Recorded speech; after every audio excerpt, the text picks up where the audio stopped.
આજે આપણે ધોરણ 12 વિષય ભૂગોળના વૈકલ્પિક પ્રશ્નોના જવાબો જોઈએ. તો વિભાગીયની અંદર જે વૈકલ્પિક પ્રશ્નો 20 પૂછાયા એમાંથી પહેલા પ્રશ્નથી શરૂઆત કરીએ આપણે. તો પહેલો પ્રશ્ન પૂછાયો હતો કે પ્રસિદ્ધ ભૂગોળવેત્તા જીન બ્રુન્સ કયા દેશના હતા? તો જીન બ્રુન્સ જે છે સી ફ્રાન્સ. બીજો પ્રશ્ન હતો કે વિશ્વમાં દર 5 વ્યક્તિએ એક વ્યક્તિ ખાલી જગ્યામાં વસે છે. તો એનો જવાબ આવશે બી ચીન. ત્રીજો પ્રશ્ન વિદ્યાર્થી મિત્રો પૂછાયો હતો કે ભારતની સરેરાશ વસ્તી વિસ્તાર કેટલી છે? તો ભારતની સરેરાશ વસ્તી વિસ્તાર જે છે 382. એનો જવાબ આવશે.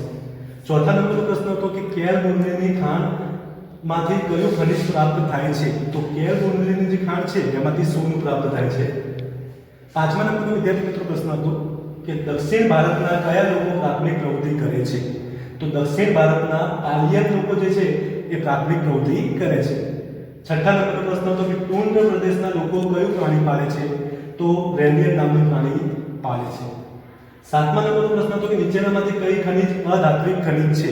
આ બધી જે ખનિજ છે તાંબુ, સીસુ, જસર એ બધી ધાત્વિકમાં આવશે, જ્યારે ગંધક જે છે એ અધાત્વિકમાં આવે. આઠમા નંબરનો પ્રશ્ન હતો કે કઈ સદીમાં માહિતી ક્રાંતિ થઈ? તો એનો જવાબ આવશે 20મી સદી. આગળ બીજા પ્રશ્નો જોઈએ તો નવમા નંબરનો પ્રશ્ન હતો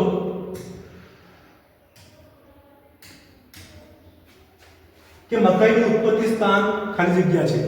તો એનો જવાબ આવશે મધ્ય અમેરિકા. 10મા નંબરનો પ્રશ્ન હતો કે વિશ્વની સૌથી લાંબી પાઇપલાઇન કઈ છે? તો કોમે કોણ. 11મા નંબરનો પ્રશ્ન હતો કે ભારતમાં રેલવે સ્ટેશનોની સંખ્યા કેટલી છે? તો ભારતમાં કુલ રેલવે સ્ટેશનોની સંખ્યા 7133. એનો જવાબ આવશે. 12મા નંબરનો પ્રશ્ન હતો કે કોફી ઉત્પાદનનું ક્ષેત્ર ખાલી જગ્યા છે. તો કોફી ઉત્પાદનનું ક્ષેત્ર એ બ્રાઝીલ આવશે જવાબ. 13મા નંબરનો પ્રશ્ન છે કે ભારતનું સૌથી મોટું રાષ્ટ્રીય સંસ્થાન કયું છે? તો ભારતનું સૌથી મોટું રાષ્ટ્રીય સંસ્થાન એ ભારતીય રેલ. એનો જવાબ આવશે. 14મા નંબરનો પ્રશ્ન હતો કે પરિવહનનું કયું વાહન પ્રદૂષણ ફેલાવતું નથી? તો રેલ, બસ, વિમાન આ બધા જે છે ઈંધણથી ચાલતા સાધનો છે, જ્યારે સાયકલ જે છે ને એમાં કોઈ જ પ્રકારના ઈંધણની જરૂર પડતી નથી અને એના કારણે એ વાહન જે છે પ્રદૂષણ ફેલાવતું નથી. તો એનો જવાબ સાયકલ આવશે. 15મા નંબરનો પ્રશ્ન હતો વિશ્વની સૌથી મોટી સડક પ્રણાલી કયા દેશમાં છે? તો United state of America USA. નો જવાબ આવશે. 16મા નંબરનો પ્રશ્ન હતો કે એટલાન્ટિક અને પેસિફિક મહાસાગરને જોડતી નહેર કઈ છે? આપણે એક પ્રશ્ન આવો હતો કે ભૂમધ્ય અને રાકા સમુદ્રને જોડતી નહેર એટલે કે કઈ? સુએઝ નહેર. તો સુએઝ નહેર આની અંદર જવાબ નહીં આવે, એ ભૂમધ્ય અને રાકા સમુદ્રને જોડે છે. પરંતુ એટલાન્ટિક અને પેસિફિક મહાસાગરને જોડતી નહેર એટલે કે પનામા નહેર.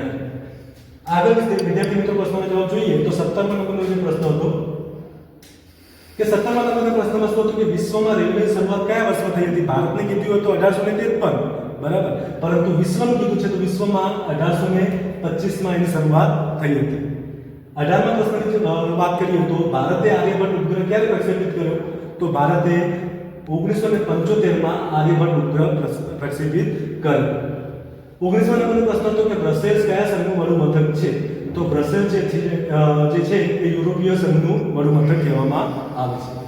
20મા નંબરનો પ્રશ્ન હતો કે ટેમ્સ નદી પરનું નદી બંદર કયું છે? તો એનો જવાબ આવશે લંડન. આગળ વિદ્યાર્થી મિત્રો આપણે વિભાગ બીના થોડા પ્રશ્નો જોઈ લઈએ અને થોડી ચર્ચા કરી નાખીએ.